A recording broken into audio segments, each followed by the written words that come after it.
ये वो समय था जब इस्राएल ने अपने सच्चे परमेश्वर को छोड़कर और दूसरे झूठे देवताओं की पूजा करनी शुरू कर दी थी। उस समय राजा जरोबाम का शासन था। इसी समय पर एक आदमी अपने घर पर बैठा प्रार्थना कर रहा था, जिसका नाम होशे था। होशे एक धर्मी व्यक्ति था जिसने अपना सारा जीवन प्रभु यीशु की सेवा में लगा दिया था।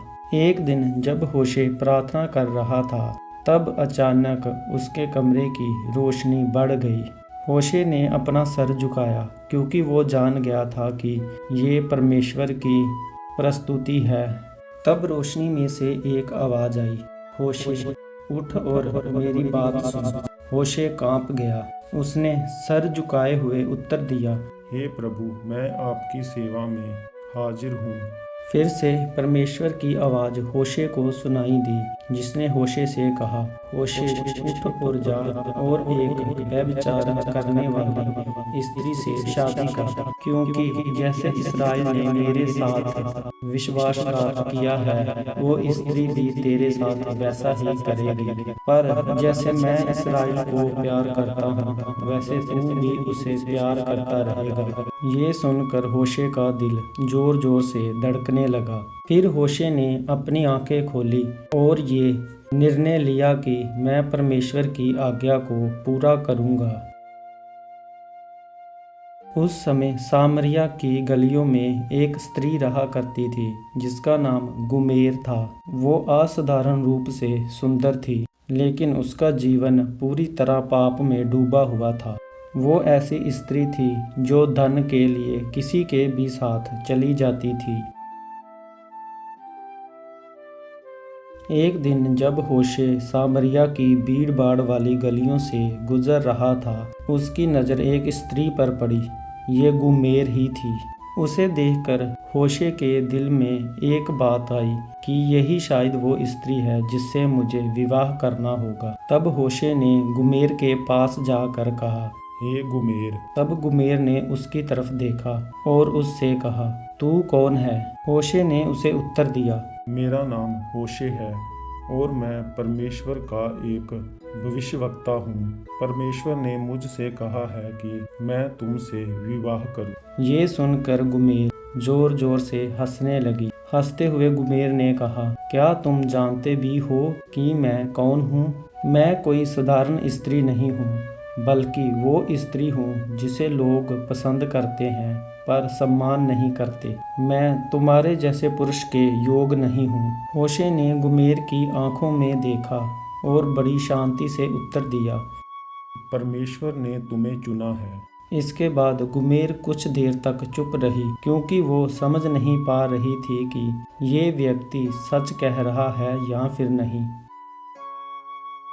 फिर कुछ समय बाद होशे और गुमेर का विवाह हो गया। पूरे शहर के लोग हैरान पड़ गए कि ये कैसा भविष्यवक्ता है जो एक व्यभिचार करने वाली स्त्री से शादी कर रहा है। शुरुआत में सब कुछ ठीक था। गुमेर अपने नए जीवन को बेहतर बनाने की कोशिश करने लगी। फिर उन्होंने एक बच्चे को जन्म दिया और परमेश्वर ने होशे से कहा, उसका नाम इज़राइल रख। फिर कुछ समय बाद होशे ने देखा कि गुमेर के चेहरे पर कोई उदासी थी। वो रात को बिना बताए बाहर चली जाती थी और जब लौटती तो उसकी आंखों में एक अजीब सी बेचैनी रहती थी। होशे ने एक रात उससे पूछा, क्या तू मेरे से कुछ छुपा रही है? गुमेर ने नजरें चुराते हुए कहा, नहीं, कुछ नहीं। पर होशे जानता था कि अंधकार धीरे धीरे उनके घर में प्रवेश कर रहा है। कुछ समय बाद गुमेर का मन पूरी तरह से बदल गया। वो अपने पुराने जीवन की ओर लौटने लगी। यहाँ वो अलग अलग पुरुषों के साथ संबंध रखती थी। समय बीतता गया। धीरे धीरे गुमेर पूरी तरह से अपने पुराने जीवन में लौट गई। उसने होशे को छोड़ दिया और अब वो और पुरुषों के साथ रहती थी। नगर के लोग होशे का मजाक उड़ाने लगे। देखो, ये परमेश्वर का भविष्यवक्ता है जिसने एक दुष्ट औरत से विवाह किया था, अब अकेला खड़ा है। होशे हर रोज परमेश्वर से प्रार्थना करता और परमेश्वर से पूछता, हे प्रभु, आपने मेरी परीक्षा लेने के लिए क्यों ऐसी औरत को मेरे जीवन में भेजा। फिर से परमेश्वर की आवाज होशे को सुनाई दी और उसने होशे से कहा, जा और अपनी स्त्री गोमेर को वापस ले आ। जैसे इस्राएल ने मुझे त्याग दिया है, वैसे ही उसने तुम्हें त्याग दिया है, पर तेरा प्यार उसकी निष्ठाहीनता से बढ़कर होना चाहिए। होशे ने परमेश्वर की आज्ञा का पालन किया और गोमेर को लेने चला गया। गोमेर अब पहले जैसी नहीं रही थी। जिन पुरुषों के लिए उसने होशे को छोड़ा था, उन पुरुषों ने अब गोमेर को त्याग दिया था। अब वो एक दासी बन चुकी थी। उसे बाजार में गुलामों की तरह बेचा जा रहा था। होशे को जब ये बात पता चली तो वो तुरंत उस बाजार में पहुंचा। वहां गोमेर अपना सर झुकाए खड़ी थी। उसकी आंखों में शर्म थी। फिर वहां नीलामी शुरू हुई और एक सौदागर ने पुकारा, कौन इस स्त्री को खरीदेगा।